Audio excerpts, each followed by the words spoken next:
Here we go then. It's the first review pod of the season, and I'm so pleased to say it's the first 3 points of the season. Last year, it took until mid-October to be able to say that, so let's drink that in. I'm joined by the ever-present Tom Walker for the debut review show of the season on this Monday evening, a bit of a late record, which we can only apologise for. Let's just start with a question, though, Tom. John asks, how was the cricket? Were there any lofty shots with a little wink face? We have had a pretty enjoyable weekend, haven't we, Tom? 3 points for United a day at the Oval yesterday. The inevitable crushing disappointment of watching an England sports team clutching defeat from the jaws of victory. It's been fun. Yeah, fun's one word for it. I feel like we should be sat here with maybe a bit more of a buzz. Having seen the first game of the season, 3 points, and, regardless of conclusion, regardless of result, a pretty good day out at the Oval. However, what you realise is that that's basically just 2 days where we were like very heavily on the piss for like quite a long time. Very much feeling the effect of that now, aren't we? I think there's a bit of jadedness looking at this. Yeah, I think so. But it went well. Yeah, lofty shots, sort of. For a bit, and then very, very quickly, no, definitely not. There'll be people listening to this who don't follow cricket and don't care about cricket at all. But to kind of summarise, went to watch England play India. Saw two brilliant centuries from two excellent players.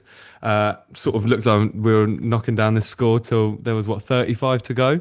And it's so funny because, I mean, Tom, you've watched a lot of the England football team, as have I, less so than you. But it's so funny how you would not let yourself believe that we would just cruise to victory, because it's just, you just kept saying, I've been English all my life. I will not believe this until it's happened.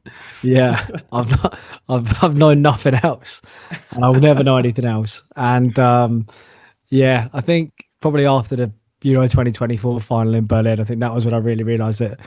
Yeah, just don't bother. Don't get your hopes up. Get your hopes up. You'll be there or thereabouts for quite a lot of it, but ultimately quite upset come the end of it. So, and thankfully, in terms of the other decisions that I've made or been stuck with in terms of the sports teams that I follow, it's just like, well, look, maybe Saturday apart, but yeah, you do get the crushing sense that simply finding better things to do and finding other hobbies would be quite a productive use of time. What did you do in a past life is probably the question to ask, to be cursed with this.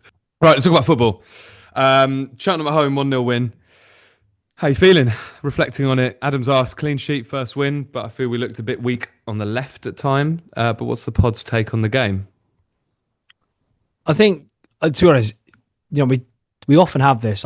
There's been times over the last couple of years where we've given it a day. And obviously normally we try and release on a Monday morning, which means recording on a Sunday, sort of obviously not straight after the game, but pretty quickly after a game. And sometimes, if it's a bad result, emotions are still raw, or if you have a particular viewpoint, you haven't really had time to reflect properly. I think I'm quite glad this time that we sort of had the extra day, because I'll be honest with you, coming out of the ground, I was like, obviously happy with the win. Obviously some positives in there to take, and things like signing that much needed striker who then comes in and scores the winning goal on his debut.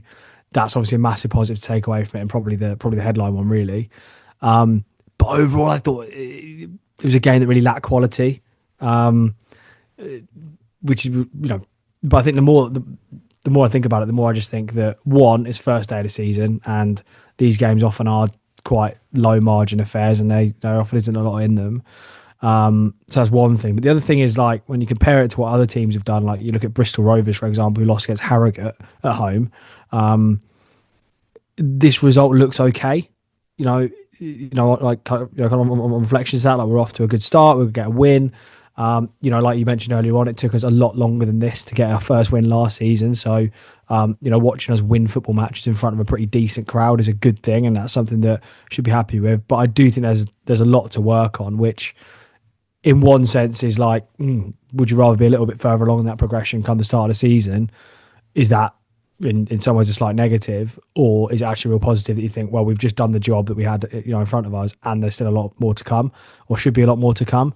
Probably one or two more additions to come in the window. People like Paddy Ruddock going to get up to speed, hopefully in the relatively near future, and all of a sudden you think, well, if we're like this, where we're still not there, and maybe putting in like a 65% performance.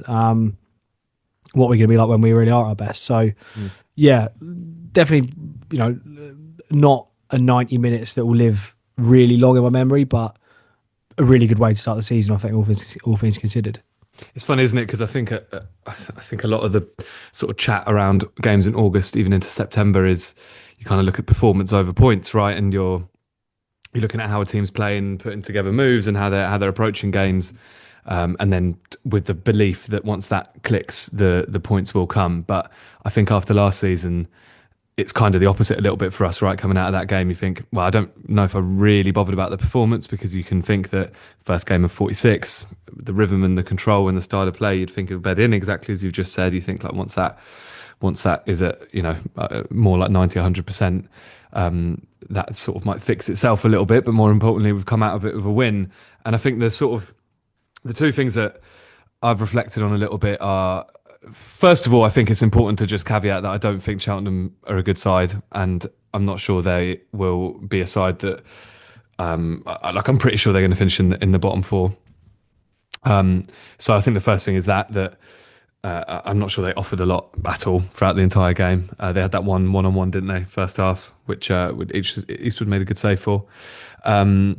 So I guess that's the first thing. I'm not sure they're quite the standard for the league. I think we'll come up against much better teams. But again, we've pointed out how we've got a few of those games in August, especially at home, and you've got to make the most of those games and win, which we did. And that's kind of the second point for me, really, which is just a lot of it felt like a lot of the early hallmarks of a Harris side.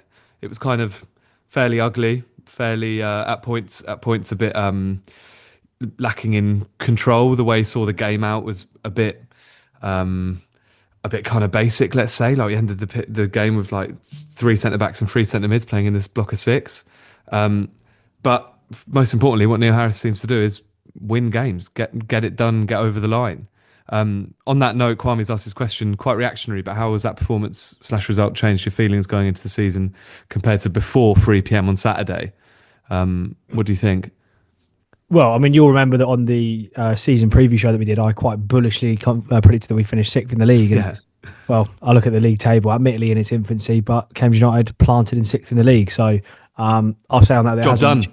Job done. I'll say on that it hasn't really changed too much, to be honest. I think I think you just described it pretty well, particularly the traits of like what a probably fairly successful Neil Harris team, in theory, should look like. There were some of the things, early indicators were there. So not loads has changed. I kind of expected that, it might not look like the finished article just yet, because it's literally game one, and there's still little bits to be done. But yeah, I think what has given me real confidence about it is that the floor of the team is comfortably clear of like a Cheltenham, for example, or should be.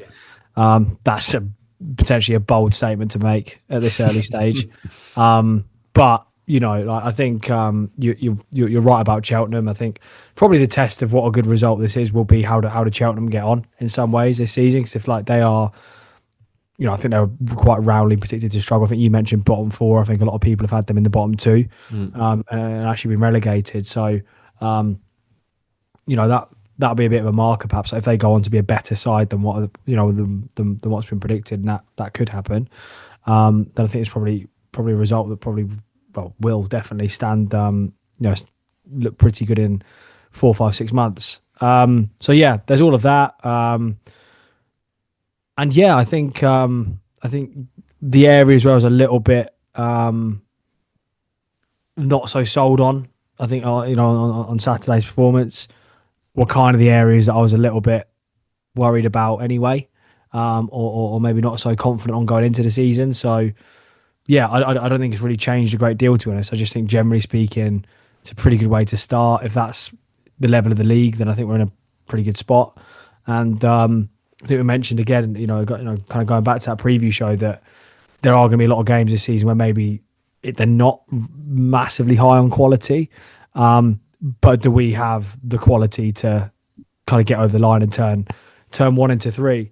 And that's exactly what Saturday was, I think. Yeah, I totally agree. In fact, Steve in the UTAS chats on Substack actually said better performances to come, I'm sure, but aside from it being a bit scrappy today, we never looked like losing, which is probably fair as well.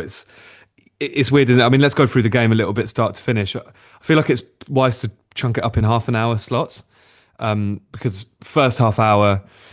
I mean, I can't recall the amount of last time I saw that amount of throw-ins in the first half hour of football. It was pretty hard. I sort of feel like that stemmed from, I mean, without going to watch it all back, which obviously I'm not going to do. It felt like, I think that came from neither team really controlling the ball. And I guess maybe in that moment, similar to what you were saying, like without the sort of hindsight and the reflection, I was a bit disappointed by that because I guess my expectation was, well, where we're incredibly strong is in centre mid, in terms of what our options there and what our depth is like. So I thought the one thing we might do is control a game, but just be a little bit blunt in terms of actually turning that into chances. And I know I'm not making a judgment call on the first half an hour of the season, but that first half hour was a little bit scrappy, wasn't it, Tom? It was a bit, just felt like there was no rhythm and control to it, which I guess is to be expected on an opening day a bit, right?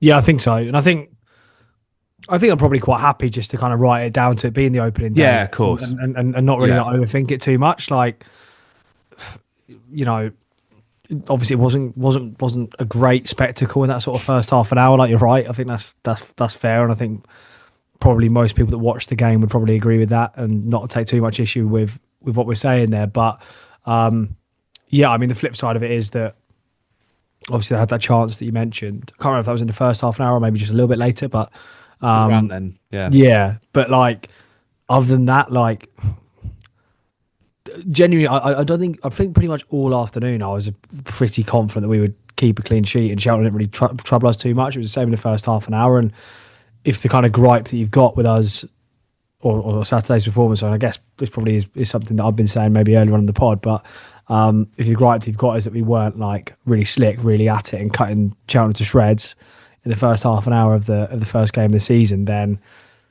maybe it is a bit of a reality check that, you know, it is going to be a little bit more of like a grind and a bit more of a battle at times than maybe we'd expect. But yeah, Yeah. I just put it down to a bit of rustiness, really, I think. But then I think, we kind of remedied that straight away. I think then that next half an hour chunk, speaking loosely, is where we actually, in hindsight, created quite a lot of chances. I'm thinking about Knight winning those two free, was it free, even free kicks on the edge of the box when we were attacking the NRE. One of those, I think we've got to mention Appare's role in sort of crafting that chance, which came from absolutely nowhere, which was him hustling the Cheltenham defender over towards the Havin, winning the ball back fairly. Felt very Joe Ironside, didn't it? If you can remember the exact sort of interaction I'm talking about. And then Knight picks the ball up off him. We're going to talk about Knight in a second. But in that half an hour spell, we kind of did come alive a little bit. And I think it's worth just leading that on straight onto the goal, because when you watch that goal back, it's a great little move, isn't it? I think it would be fair enough for Neil Harris, if he was listening to this, to be like, well, hang on, lads, like within 60 minutes of the opening game of the season, we put together a lovely flowing move from left to right, which ends in the keeper spilling the ball and a striker tucking home on debut. It's maybe more positive than I think on the day was the feeling potentially around me. Yeah, I think I don't think at the time I actually realised what a good move it is for the No, goal. neither did I. Yeah. And it's frustrating because the YouTube highlights cut off probably like certainly probably the most impressive part of it, which is Kai sort of snapping away from his defender and sort of making a bit of a run inroads. You need to get on CFC TV extended highlights. Yeah, I know, but it's just effort, isn't it? It's another app. It's the whole thing. It's just another interface to try and navigate. And frankly, I'm not that interested in watching 10 and 5 minutes of it. Let's just get the key bits in. But I like, and Apre starts the move as well, which is good. He picks it up, plays it out, to the left hand side, and Kaiko snaps away and really gets us in motion. And I mentioned before that I think it was a game that was lacking in quality, generally. But this, if you're looking for moments of quality, like this was the moment really, and this was I think the one time that we put together a move, which maybe not the one time, maybe that's harsh, but this is the moment really where we put together a move which really did cut through Cheltenham and really did probably just show in certain areas of the pitch a level of quality that other teams just don't have at this level, which is quite refreshing to say, because God knows how many times we said it in the 4 seasons in League One that that's something that we were a victim of, and now it's good to maybe have that about us, which is a real positive.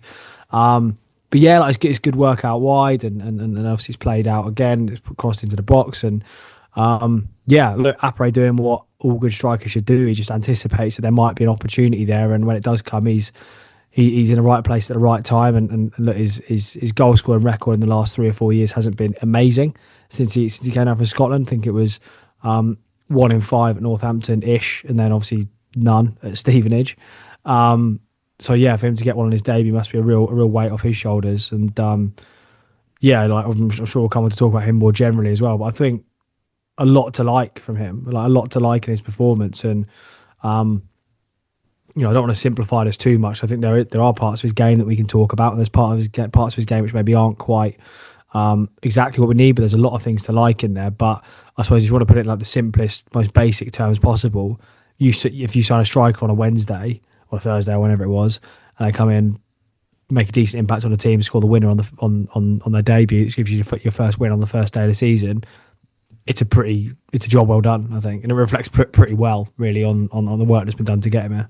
And I actually thought his link-up play was pretty good for someone who's only trained, 2 or 3 times. I thought just the little touches with Knight and Kai, even in there, like the intention of what they were trying to do, even if at points maybe in the first half it didn't quite come off, or it was they didn't quite have the sort of the connection fully like solidified. But I think there was a lot of intention in terms of how he's gonna link the play up. We talked about Ironside a lot. I just thought Apre had also looks like he's got a decent touch on him as well. Not that Ironside necessarily didn't, but I feel like Apre might be technically slightly more gifted if we're going to keep using that comparison. And then last 30 minutes, we kind of touched on a little bit earlier, but thought our dominance kind of showed really. I mean, to be 1-0 up, we sat back, but they didn't really threaten, did they? I mean, I can't really think of them having anything like a chance in that period of the game. Interesting though how to approach seeing out a game like that, and again it sort of goes back to the game sort of having all the hallmarks of a Harris side, or what I expect a Harris side to look like, which is we end up with this back five, I guess, with the three centre backs being Morrison, Watson, Jobe, then Ball, Ruddock, and Hoddle in front of them, in like quite a sort of compact six, I guess, in the middle. Do you think we're going to see a lot of these types of performances this season, Tom? A lot of like marginal games like this, where we're 1-0 up with 20, 30 minutes to play, and Harris has got only one way that he wants to see that game out. Quite a compact six. A very compact six. I think I'd say. Yeah, probably. I mean, I think obviously not straight after the goal, because we don't make our first sub for another sort of 15 or 20 minutes. But I think at that point, as you say, like you can kind of see the way the game's going. Like we've finally got our noses in front, and I think at that point, like Harris is probably just with his right to be like, look, let's just take this and let's just back ourselves that we've got enough about us to make a couple of changes, really kind of shore things up, and essentially do what we kind of hope of, and that's make us difficult to play against. And again, like kind of stating the real bleeding obvious here, but like if you're a goal up, like you don't really need to do a lot. I'm sure there's a train of thought which suggests that it would have been good if we could have kept going and kept playing and kept trying to get 2, try and get 3, and really assert what we feel is a level of dominance or a level of quality that maybe is above our opponent. But yeah, I mean, it's fine, isn't it? If you're going to shut up shop in the way that we did and make, you're right. Other than having the sort of the natural football fan seeing their team try and close out a win in the dying stages and the nerves that come with all of that, there wasn't really anything. There wasn't really a moment. There wasn't really a chance where you thought, "Oh God, we got away with one there." So yeah, fairly happy with what I've seen. I mean, even within that, there's positives. Like if you can get Jobe on the pitch, if you can get even Hoddle making another appearance, and obviously maybe Penny Ruddock's performance wasn't what we're hoping for. Quite. We'll come on to that in a second. Yeah, but and yeah, we will come on to it. But I think you have to have the understanding that he's a little way off. I think it's probably a fair comment. But what I'm saying is that if you can get those guys on the pitch and obviously get them some minutes and get them hopefully a bit more integrated with the team, that has to be a good thing. And even Loft as well. I think he come on and done his job fairly well, occupied defenders as we know he would. And I did see that we got a question about it, or someone asked something about it. At one point, he played like a 40-yard pass that was so well timed and so well placed. That was a bit like, wow, I had to like double take at it almost. I can't remember who he played in, but it was like, he must have been like sort of almost between the penalty box and the halfway line on the right hand side byline, and he just floats over this absolutely incredible ping, Yeah, I do remember like it. onto like Yeah. the left hand side of the penalty area, and someone Must was have like been Kai just Kai or running onto someone. it perfectly. Yeah, I think it might have been Kai Kai, Yeah. and yeah. So look, if that's not enough for you, then what will be? Start playing loft at the base of midfield, spraying 40-yard passes around like a sort of prime Paul Scholes or something. Absolute Um, Joe Linton. yeah, exactly. Yeah. Okay, look, let's go for a couple of stand-up performances because I think it's worth. I've picked three out, but after that, feel free to suggest anyone else that I haven't suggested. Only one place to start: Ben Knight. Uh, he's getting loads of plaudits on social media, on the message board, on Substack, UTAS chats, which obviously everyone listening should join. What a great performance, though, Tom. I mean, that guy's got some serious class about him, hasn't he? Yeah, I mean, I think it was probably testament to how well Ben Knight played that you're probably about 25, 30 minutes in and suddenly Cheltenham's tactic like changed from let's try and defend this guy to like let's just try and make sure he's on the floor, Yeah. basically. Yeah, like I mean it is early days, but I think what you want to see is exactly what we saw from Ben Knight, just like clearly got a lot of class, clearly a player with way like well enough potential to go on a lot higher than us basically. Suddenly that 1 year deal does feel very short, I'll say. Well, I thought you were going to say, sorry, within about 20 minutes, half an hour, our friend who we were both standing with, he turns to me and goes, why isn't he on an 8-year deal? I mean, stranger things have happened, right? Like he's what, 22, 23. Yeah. That'd be quite funny if, and I think someone sent in a question earlier and caveat it with like this. I think this is quite reactionary. That'd probably be quite reactionary. We keep a contract until 2033. That'd be quite a lot. But yeah, no, I think he played really well. Really good touch, really good vision, and yeah, just like caused a lot of problems in probably exactly the wrong areas for Cheltenham, which is good. And yeah, obviously played his part in the build up for the goal. Might be a little frustrated that his free kick didn't quite find the back of the net, but it'll happen at some point. Like it just will, like based on that performance. Yeah, I mentioned stand-up performers. Obviously, I think there's a couple in there, but I think he's probably one that probably tops that list for me. He's a sort of player that fans love as well, isn't he? Like picks the ball up, so much intent. I found it amazing. Like you see a player like that. I guess it's a guy signed. He's a £1 million footballer when he was 15 or whatever it was. Trained under Pep Guardiola for the majority of his development. He's come on in the Community Shield final and stuff. You just see like his thinking, his instinct with the ball. It's like he's just always like half a step ahead of defenders. And I know Cheltenham Town centre halves is probably not like the standard that even he would want to be basing himself against. But you can only play what you're up against. And I just thought he was exceptional. Steve in the WhatsApp chat the Substack chat has described him as like a Wes/Stokes hybrid, which I kind of rate. I see where he's going with that, and he said it's going to be a lot of fun to watch. The other one I've got, which is maybe seems underrated, but went maybe a bit under the radar even as a signing. But I thought Ben Purrington at left back had a really, really, really solid game. Quite a big physical presence in the air as well. Won a lot in the air. A few brilliant blocks. Dan from the chats has said we completely nullified what are two very good wide players for Cheltenham. I've criticised the left back defending in the past, but I thought he was excellent against what is a very good wide player for this level. What did you make to Purrington? Yeah, good. Like really solid. I think when him and Ball signed together, I think you thought like, yeah, that's two players of like a really good level. Two players that if you have a team of that sort of player and you have a team of people of that sort of quality, you probably more often than not will find yourselves in and around the top three. And I think his performance demonstrated that, like without doing anything, remarkable and like really eye opening and like spectacular. Just had a really solid afternoon, and yeah, we're going to need a lot more of that, I think. Yeah, big time. And then the third one is someone we've already spoken about a little bit, but Apare, who I think is worth touching on again. One little thing I wanted to say on Apare, when he signed, I was texting Ben Griffiths, our sort of resident statistician, let's say, here at the pod. And he sent me like his little like wheel of his numbers the last time he was in League Two with Northampton when they got promoted, and Northampton fans really rated him. Still do, and he said, "Oh, look, it looks pretty good. Like he's in like the top percentiles for a lot of stuff, except heading. He was, by the numbers, a terrible header of the ball. By like Jules won, headers won in the box, all these little different types of data. And I thought within 20 minutes you could see that like it's not a strength of his game. And I'm pretty sure Harris in his interview said that he needs to work on his heading. I hate to sort of be framing a positive because I thought he played brilliantly for a lot of the afternoon, took his goal well.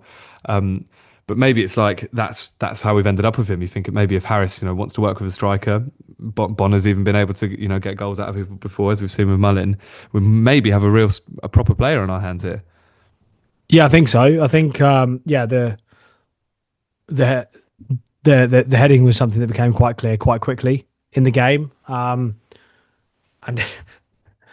again, I'm probably taking a positive and spinning it into a negative, as we sometimes do, but it just couldn't help but think to myself, like, how many games we can come away from afterwards, like walking back to like a train station somewhere in like the northwest of England in like a dark November Saturday, going like, why did we spend 90 minutes playing up to a guy who can't win a header? Yeah, especially when Eastwood's got the like longest kicks I've ever seen a goalkeeper. The guy fucking boots it into space. Yeah, and I think it was pretty obvious just from the evidence of what we saw on Saturday that he is one that would benefit quite a lot from having someone probably next to him.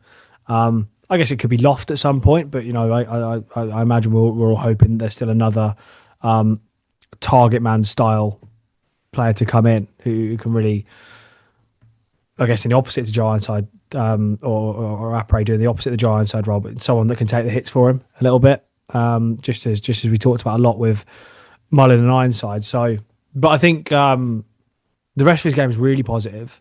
Like, he's an absolute workhorse, an absolute workhorse. Can't get a name enough of the nickname the Labrador, by the way. I don't know. I don't know what my Labrador count was by the end of Saturday, but it would easily be touching on 100. I think. Oh, easily. Yeah. That's conservative, I think.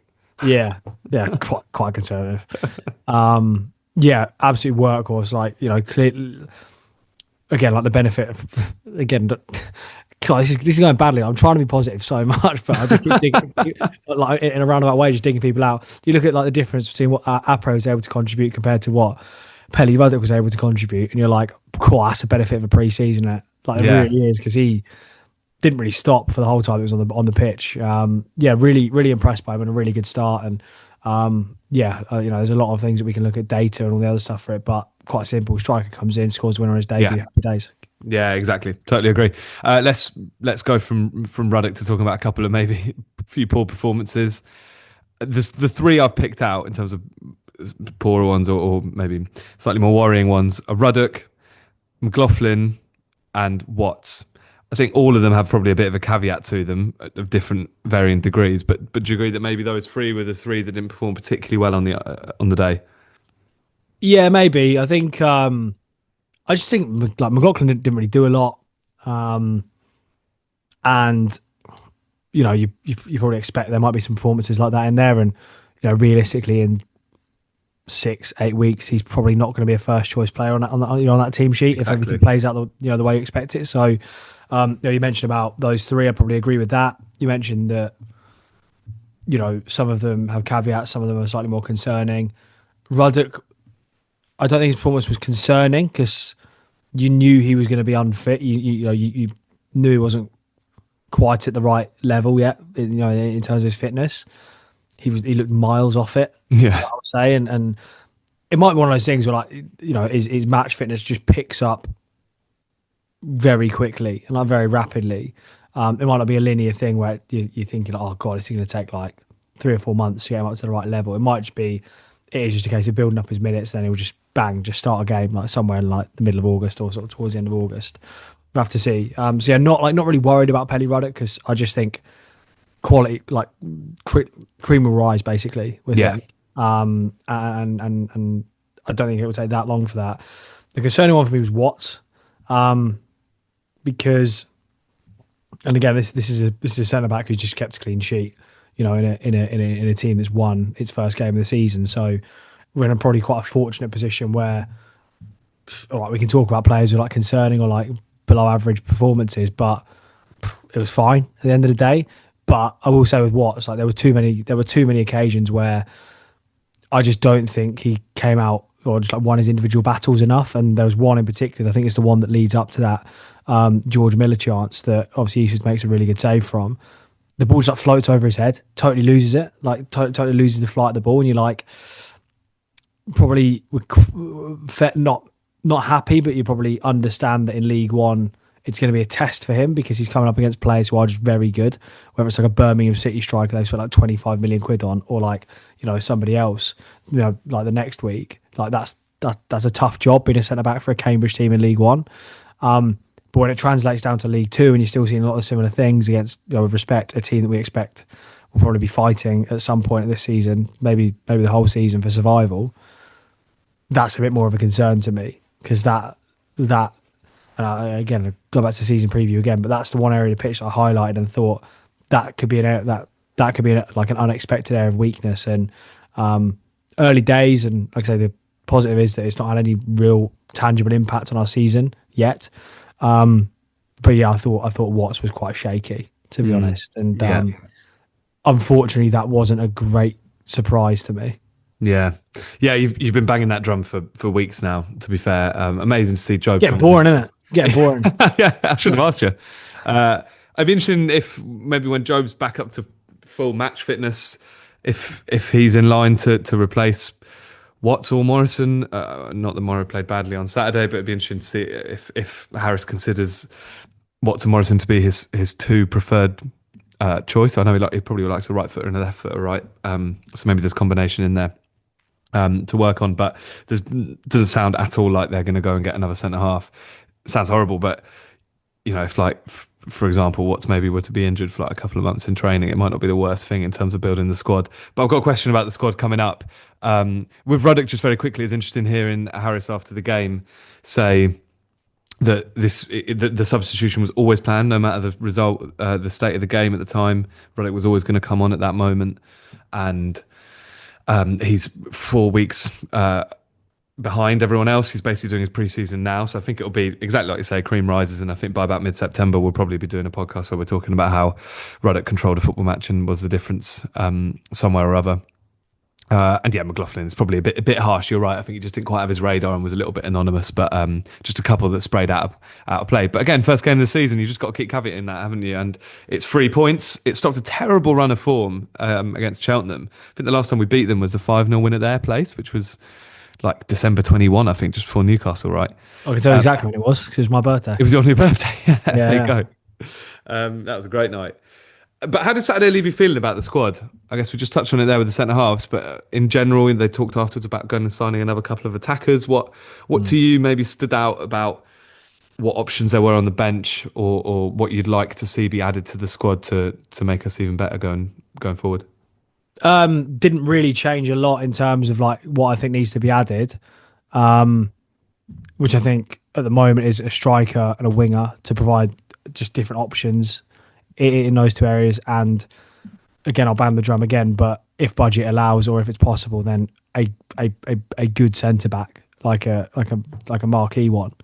But that's not going to happen. I'm not going to lose like loads of sleep over that, because I think you just talked about Mamadou Job, and that's an option to come in. I'd kind of forgotten about, weirdly, even though probably like maybe not exactly this time last year, but maybe leading up to the start of last season, we were like, he's going to be a real asset for this football club over the next 2, 3, 4, like however many years it is. So maybe he can just slip in and take that role.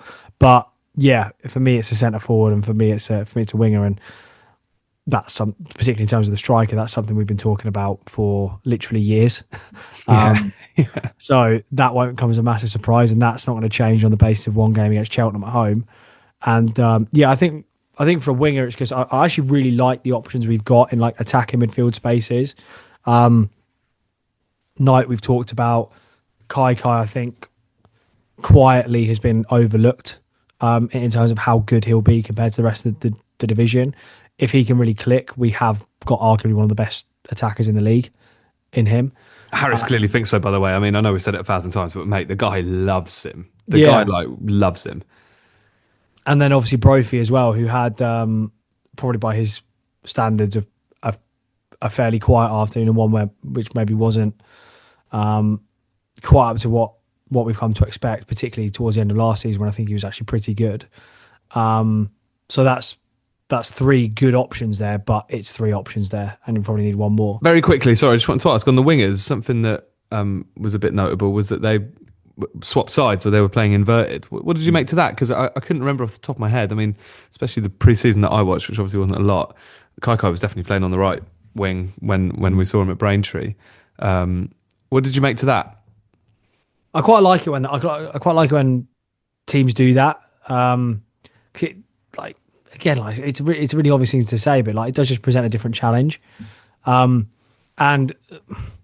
I think the thing was because we've seen that at times over the last couple of years, haven't we? Where we've under different managers, whether it's been Bono, whether it's been Monk, probably Harris, even the last time around, where they have played like starting with inverted wingers. That's like a very clear strategy. So I seem to remember a lot of times where like Brophy might start on the right, for example, or someone else might, they're like swapping them over.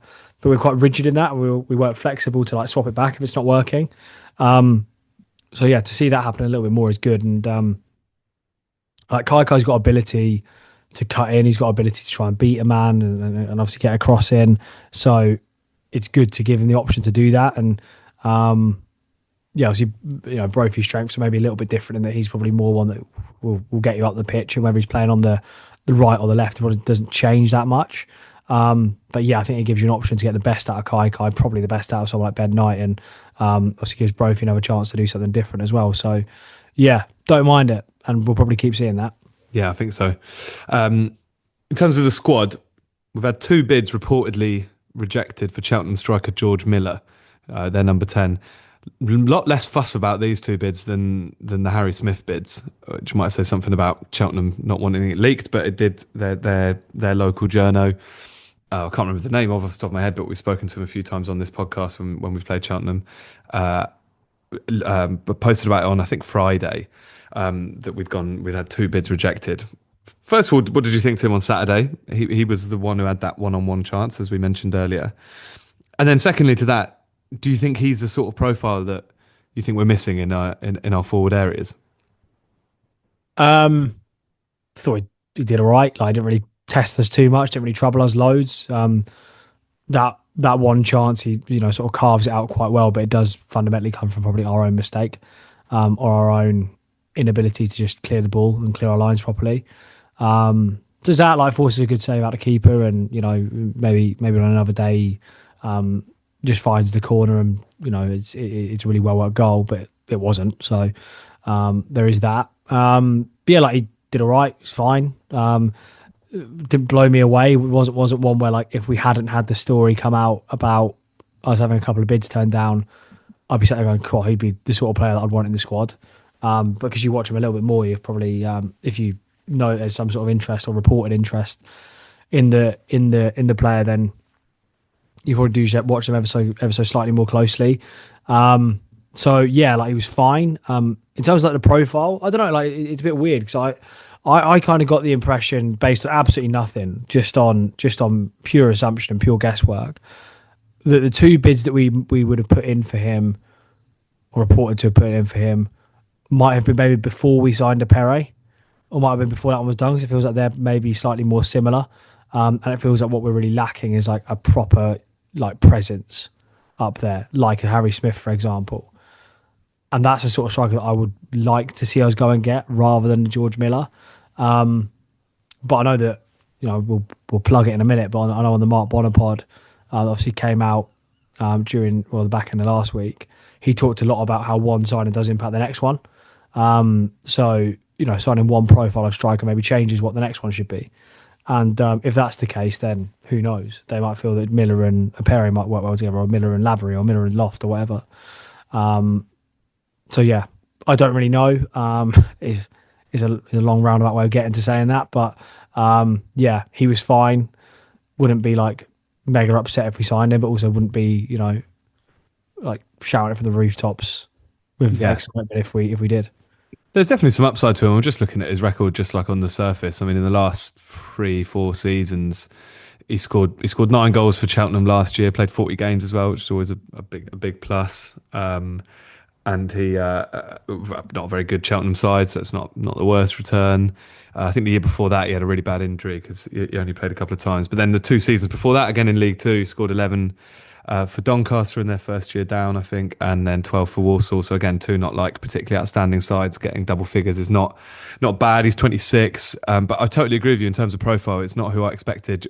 Literally just going off his height because I mean Harry Smith's so notably kind of huge that I just expect that's the sort of target man that I think he wants. And I actually would have thought with Apare, they will have looked at his data, of course they will have done, and they'll have watched him and go, well, if heading's his issue, why don't we make sure the guy, an option that we have is someone who is remarkably good at heading the ball. I've not watched enough of George Miller to know maybe that's him. Maybe he's short, but he's got a big leap on him or something. But yeah, he's it's interesting to see where we go with that. You mentioned the pod there, the Bonner and Tunbridge pod, which I think we should give another little plug to. What did you make to them both? I mean, you weren't there in the room. What did you make to both of them? It was really good, really, really good. I'll be honest, and maybe it's something that Alex Tunbridge might expect, but I think a lot of people will listen for the football stuff rather than, there's obviously some interesting stuff about the ground in there and a lot of discussion around that. But with respect, we're not there totally to hear about parking. We're there to hear a lot more of the sort of more interesting stuff. I thought Tunbridge came across really well, though. Like having said that, it's been obviously Bonner went away and then came back and did a lot of press stuff when he first rejoined the club in his new role. And it's been a while since I've listened to anything particularly like long form stuff with Mark Bonner. But you just so easy to forget like like how brilliant he is to listen to and how good he is at speaking. And like his knowledge of this level is so good and it's so thorough. Like there was a point where I think Jordan might have asked one of the questions that we had in about, why aren't we selling players on like Colchester, for example? And there are a few others listed there. And just instantly he's like, well, Colchester already sold on like 3 players in the last 5-6 years, so there is that. And it's like, it's like, surely you haven't actually prepared for that. Like, surely you haven't actually got that, like, No. kind of stored away. But he has. So yeah, really, really good. And I guess if you want like an overall takeaway, like I did feel more confident about things coming out of that.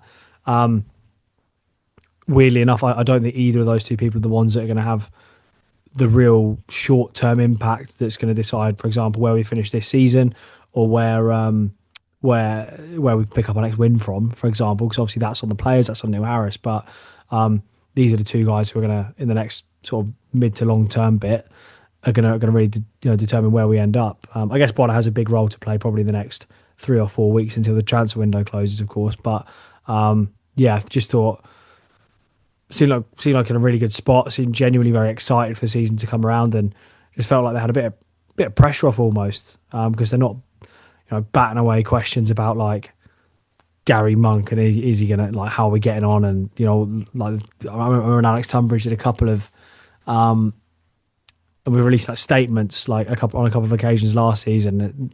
I can imagine that's like essentially a bit like wading through a lot of dung with no end in sight.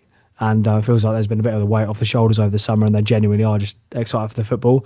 But if you have spent the last hour listening to us, me and you, Julian, doing this, like probably you got your priorities slightly wrong, because there's a much better hour or hour and a half of stuff of listening to Mark Bonner, and I think that's probably better for everyone. Correct. And everyone should be going to listen to the extra hour and a half by signing up to the coconut tier, shouldn't they? So we did, there's the hour-long episode where we run through the stadium and a lot of the football stuff as well. As you just mentioned, a lot of squad building stuff, like sort of touching on that discussion that we just had. I mean, you quoted Bonner in terms of how you kind of have to sort of shape your strategy a little bit depending on things have knock-on effects when you make transfers. He goes into a detail on that. He also talks about like youth academy and players breaking through into the first team and the importance of that, or the unimportance of it potentially, depending on how you view it. It's really, really interesting. I think the thing that came out for me is I'm really happy to hear that sort of enthusiasm from especially Bonner, but also Alex, came out, because having interviewed Bonner a couple of times, it's something I might have said in the intro to the pod, but having spoke to Bonner a few times when he was the manager as well, there was a feeling this time that there was a bit of sort of pressure off his shoulders. I think there was almost like a confidence, a bit of a swagger in terms of, I think there's a faith. I kind of think the role really suits him as a character, and I don't know the bloke that well at all. But there's something about it. It sounds a bit cliche, but he's just such a brilliant ambassador for this football club. I think if you were trying to come and sign for us, and Mark Bonner, he's so eloquent speaking about football. He's honestly like right up there with like some of the best pundits or my favourite pundits when it comes to talking about football. I just think he's so eloquent, and the way he can. It feels like we're in a safe pair of hands. And I think if you were a player signing for us and you had Neil Harris on the one hand, whose his track record kind of speaks for itself, and then Mark Bonner speaking the maybe mid-term, long-term vision of the club, feels like a really like brilliant combination, doesn't it? At least from the outside. And I think that mid to long-term thing is interesting, right, Tom? Because I mentioned to him at one stage in the Q&A pod, I think it is, which obviously you'll have to pay to listen to, that as fans we often think in season long terms. We just think, where are we going to finish this season? And that's our priority. And obviously we want to win games of football on a Saturday afternoon. But their jobs are to think in different timescales. And did you find it interesting how he was talking about the recruitment strategy when he says like what we're doing now and what we've done with the new head of recruitment, we're actually going to see that pay off in like 2 to 3 transfer windows? Because I thought that was a notable point, that it's not something that like instantly we're going to see the rewards of until it's kind of been implemented for a couple of years even. Yeah, well, I suppose the challenge for him is going to be from particularly the last few years, because of our place and our status as a League One club, or our status as a League One club compared to the other League One clubs that we were obviously competing against, was that we did have to live very window to window almost. And it's like, well, we saw it last summer. You like one bad window almost cripples you basically.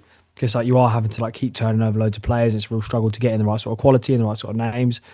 So I suppose the challenge is to go from that for being one that just has genuine like process and genuine sort of just kind of know-how about what we do and how we do it. And a lot of the things that he was saying were things that we were kind of crying out for, really. At points last season, things about like what should a Cambridge team look like even.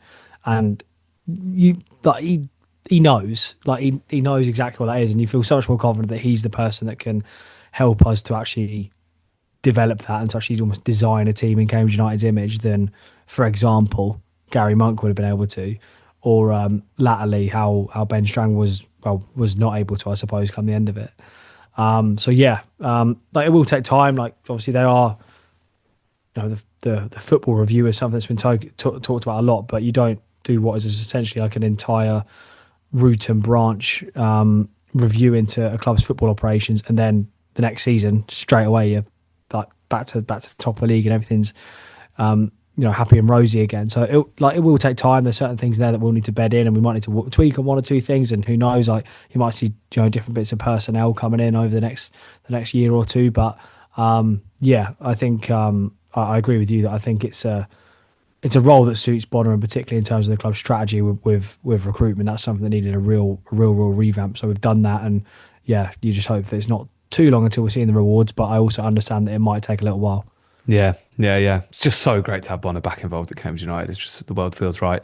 But yeah, go and listen to that episode. So you got the full hour available for everyone, and then the extra half an hour for the coconut tier members, which, if you don't know already, the nutters. If you don't know already, you can go and sign up at undertheabbeystand.com. You'll also get you'll get an article a week as a paid subscriber. There's an interview with Don Ball that I did last week, and this week you're going to get we've got a debut article from a guest writer, Freddie, this week, who's doing a what we learned from opening weekend piece, which will be great. That's it, Tom, I think. Last question before we go. I mean, we'll have the preview show go out on Thursday, of course, or Friday morning in all the usual places. How much money, I mean, please do gamble responsibly, but how much money are you going to put on Harry Smith to score next weekend? In the roughly. It's going to take a lot of restraint to keep it to 2 figures, I think. Yeah. I'm not sure I've ever seen anything that's more of a banker than that bet. There probably isn't, but it feels like there should be a way to bet on also the fact that he will score against us and then sign for us the following week. Yeah. I'd take it, to be fair. I'd take it. Tom, thank you very much. It really is a pleasure to be back. And 3 points. Yeah, big time. We go again.